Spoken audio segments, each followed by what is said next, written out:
¿cómo explicarían ustedes la dificultad que hay hoy en el acceso a los alimentos de los hogares, teniendo en cuenta que tenemos una red cercana de producción, que tenemos unas redes de distribución? Ese modelo económico, ¿qué papel ha jugado en todo esto que estamos viviendo en este momento? El punto central del modelo es que la ganancia está por encima de todo, incluso en temas como la salud y la alimentación y la misma dignidad. Entonces, el derecho a la alimentación está subordinado al derecho a ganar plata, digámoslo así. Y entonces, lo que conviene para el negocio, pues es lo que se impone y a lo que incluso los gobiernos favorecen, con la idea de que eso ayuda al crecimiento, de que entonces eso a la larga va a beneficiar, sacrificando el tema del compromiso que tienen que tener los gobiernos y toda la ciudadanía en que haya acceso a la alimentación y no subordinado al negocio, sino que la alimentación, antes que ser un servicio, es un derecho. Y si además ese derecho como sociedad hemos construido las condiciones para satisfacerlo, pues hay que cambiar las políticas. Claro. Juan Carlos. Recordar que este modelo económico fue impuesto violentamente, ¿no? Tanto en los países del norte global como en los del sur global. La diferencia es que en los países del sur global la violencia también tuvo una expresión física, ¿no? Digamos que eso lo ha desarrollado muy bien Wendy Brown, por ejemplo, ese tipo de análisis de cómo fue la manera como se impuso el modelo económico.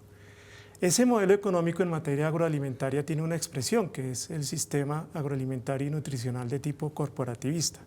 Fíjense que agregamos calificativo nutricional, porque no solamente tiene impactos en lo que tiene que ver con la producción de alimentos, la distribución su distribución y consumo, sino con el componente de salud que además trasciende el cuerpo humano, si vemos la salud en un sentido lato.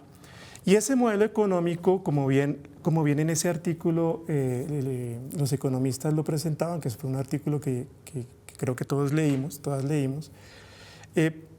está muy aparejado justo con la pérdida de la capacidad de nuestros países, que fue impuesta, ¿sí?, de poder proteger su producción alimentaria, ¿no?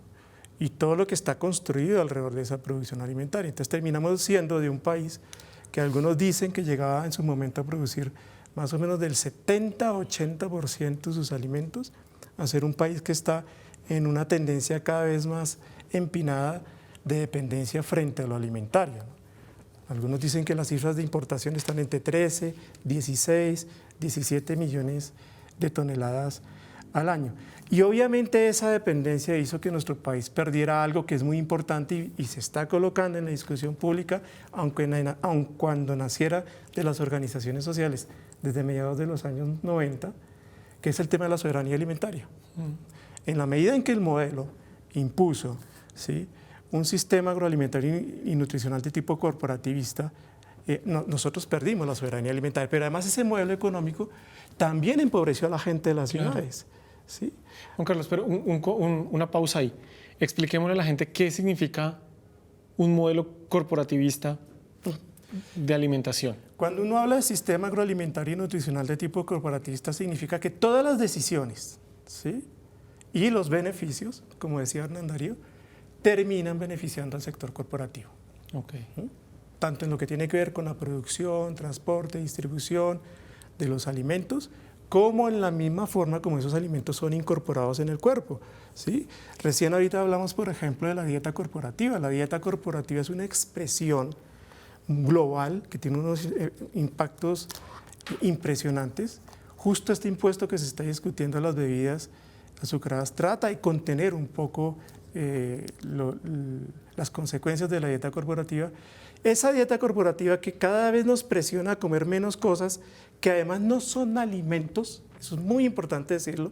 La dieta corporativa está basada en cosas que no son alimentos, bebidas endulzadas, productos de paquete o alimentos que fueron tan procesados que su matriz alimentaria se desapareció. Esa dieta corporativa que cada vez crece en el mundo y está asociada con enfermedades crónicas no transmisibles, ¿sí?, con daño climático impresionante, tiene como correlato la desaparición de los alimentos de verdad. ¿sí? La desaparición de la diversidad alimentaria. Y eso impacta, por supuesto, a las personas que producen los alimentos. El tema complicado ahí es que si bien las corporaciones pues son empresas y tienen derecho a estar en el mercado y a hacer negocios, pero han sido estructuradas en países del primer mundo, que son todas zonas templadas. Para tú tener una fruta tropical en Nueva York, pues tienes que tener todos unos dispositivos desde refrigeración hasta transporte y hasta porque no la tienen en su entorno, ni siquiera en todos los Estados Unidos. Lo dramático es que aquí hemos sido más papistas que el Papa, con ciertas exigencias tecnológicas que hay en los países del primer mundo, y venimos y las traemos aquí. 2 o 3 ejemplos rápidos.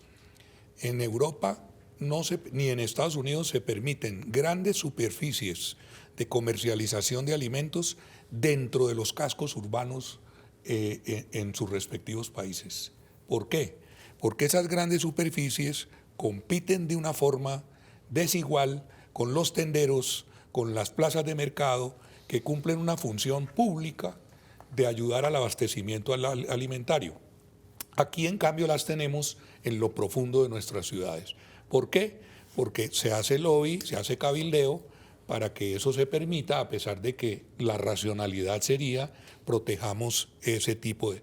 Otro ejemplo, en Estados Unidos el gobierno financia el 40% de los costos de la producción campesina de su país, con el criterio de la seguridad y la soberanía alimentaria de su país. Aquí nos han exigido que no puede haber subsidios al campesinado, porque eso es desleal supuestamente en un tratado de libre comercio, como los que nos impusieron en las décadas anteriores.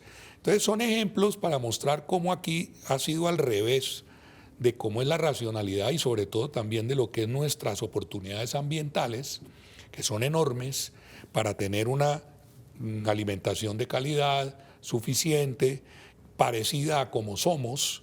A nosotros nos gusta el platanito, etcétera, el jugo de frutas. ¿Por qué permitir que los jugos envasados e industriales, que tienen mucho de anilina, mucho de azúcar, mucho de conservantes, cuando podríamos perfectamente resolver ese gusto como lo hemos hecho tradicionalmente, pero